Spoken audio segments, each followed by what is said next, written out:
Are you ready for another trip down under?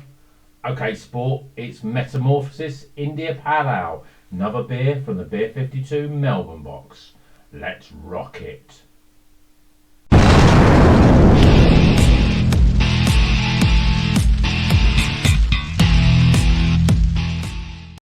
Welcome back to Rocker's Beer Review. Today we're going to be reviewing this beer. This is a Metamorphosis. It's an India Pale Ale and it's 6.7%. I think it's one of the strongest from this month's Beer52 boxes. And it's by KAIJU Beer Brewing Company. And because obviously the last beer that we had, got me in that sort of summery mood. And I thought, no, I put my Van Halen t-shirt on because what says someone better than Van Halen? I don't know what.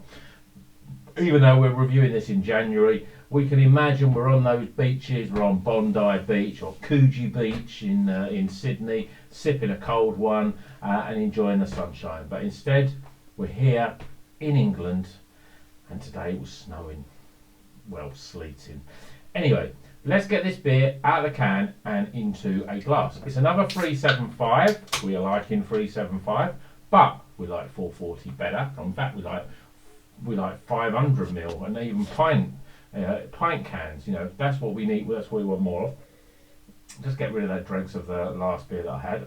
And this one's a little bit different. So the last beer that we had was very much New England type in terms it was very yellow. In fact, it was probably on a yellowish I've had. This one, I mean, that almost looks like a sort of a golden ale there. It's a sort of orangey, fairly clear, high levels of carbonation, one little finger of just a little bit off white head. So I'm thinking this one's going to be more on that sort of west coast or more traditional like an English IPA. Let's get some aromas. Yeah, I mean, I'm getting very little in terms of aromas in there. It's a slight, I don't know where I'm being sort of metamorphosized by the fact that this is orange, and I'm thinking there's a slight orangeness to it. But I'm getting a slight sort of orange sweetness from the aroma, like a marmalade. That's really what I'm getting, but it's quite subtle. It's not very big. It's quite low key. So I think we're gonna have to dive straight in. Cheers, everyone.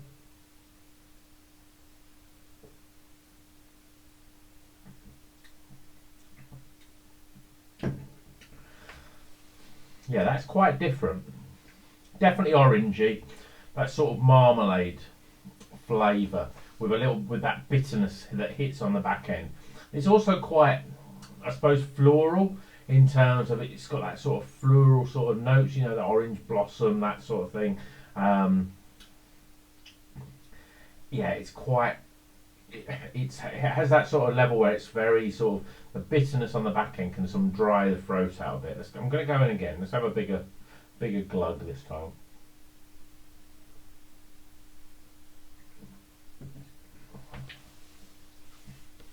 Yeah, it's a very sort of. It's like a blood orange. It's that sort of flavour, very sort of strong orangey, marmaladey sort of flavour. Quite a little bit of little pockets of sweetness that come in there, and then it sort of dries your back of the throat up a little bit. And actually, the bitterness is there, but it's not. I wouldn't say it was overly bitter. There's just that sort of hint of bitterness that you get with a sort of a blood orange. It's almost like the rind of the oranges is just drying out the throat, and your sort of palate is getting a little bit confused whether it's sort of dry or bitter. It's a sort of combination of the both. In terms of the mouthfeel, well, it's not as carbonated as maybe the last one was, but at the same time it's still quite thin, fairly light. It's got all the characteristics of a West Coast IPA for me. And as you can see there, there's a nice lace in the glass, but the head is disappeared pretty much, and you can still see quite a few bubbles in there.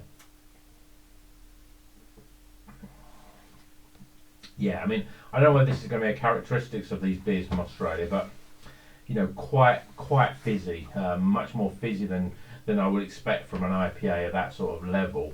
And the mouthfeel is very light and very thin. It's not bad. Orange is the big flavour though with this one. There's no real tropical notes in there at all. I'm not really picking up anything citrusy either. Not really lemons, limes, grapefruits, none of those. Very, very orange, almost almost to a level of marmalade. But then that bitterness is probably a bit more overpowering. Although I say it wasn't much bitterness, there's certainly more dry bitterness there than there is that sweetness. You get a little bit of pockets, as I said, little jabs of sweetness that just sort of come in to give you that marmalade-y sort of flavour. But it's very much more like a sort of, a thick cut, dark marmalade where you get more bitterness and sweet. Yeah, it's all right, but again, it's more on that West Coast. Not my favourite style, but let's get some scores.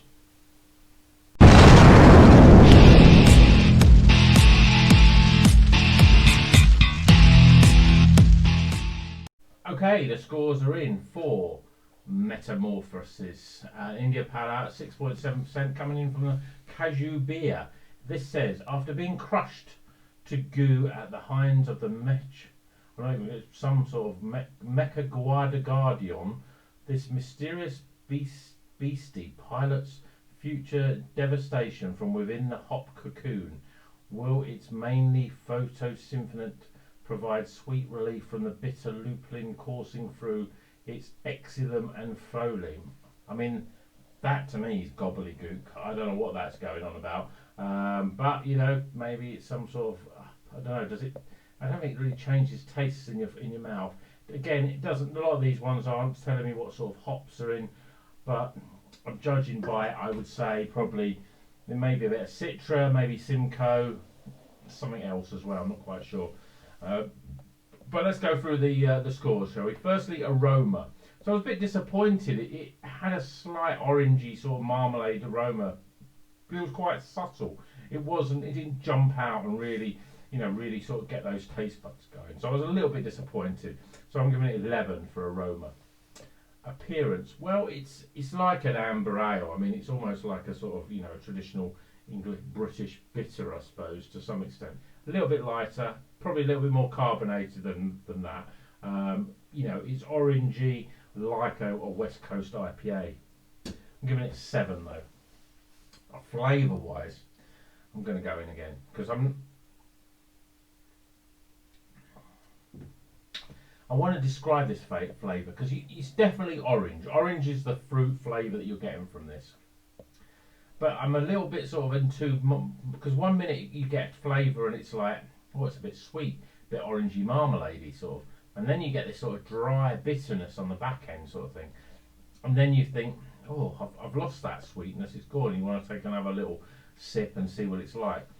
So it's sort of got a bitter marmalade, I would say, where a bitter marmalade still can have a bit of sweetness in there, but they're just little pockets of sweetness, little flurries, I suppose, of sweetness that comes in. But really, it's much more bitter, I would say, very much in the style of a West Coast IPA. So I'm giving it 30. I mean, again, I have the score lower because my preference is not really West Coast. But if you like West Coast, then you might get something more out of it than I would and rate it higher. But I'm giving it 30. Value for money, I'm going to do it as I did last time. I'm going to give it 8 because I think 6.7%. It's a 375 can. It's come all the way from Australia and it's cost £3. I think that's worthy of a little bit of a higher for value. So I'm giving it 8 out of 10. And then my overall experience. Well, because West Coast not my style, I prefer the New England or the East Coast sort of style. I don't like that sort of bitterness. To be honest, I don't even, as much as I'm a massive fan of marmalade, I prefer it on my toast opposed to in my beer. So, and there's a little bit too much bitterness for me. The mouthfeel's not great, and it dries the mouth out. So I just want to keep drinking, and this is the only thing I've got hands on. I'm drinking that and then the cycle sort of continues. Overall experience, I'm giving it 11. So we top those scores up, we get high Bon Jovi, 67. So it could be Living on a Prayer, could be You Give Love a Bad Name, could be Dry County, Keep the Faith. It's a high level Bon Jovi, so not to be scoffed at. Not bad, Australia beer, not as good as the first one, but still, pretty reasonable. And I'm not sure, I think a lot of these styles are going to be much more tropical than this one. I think this is very much going to be the different one out of the 8 that we've got this month. So hope you enjoyed the review. If you like the review, please like and subscribe. Remember, you can still get 8 beers for 12 quid. Just check down in the description. Click on the link for the Beer52. Go to the Beer52 site, and you'll get your first 8 beers for just 12 quid. That's half price. Free postage, packing. That works out even cheaper, 150 a beer. So give it a go. If you're not already a beer subscriber, I would recommend it, because especially these months where you get beers from Australia, you're not going to buy these beers, you're not going to find them in your bottle shops, you're probably not going to even find them from online bottle shops either. So give it a go, because the country ones I think are very good. So hope you enjoyed the review, and until the next one, keep on rocking.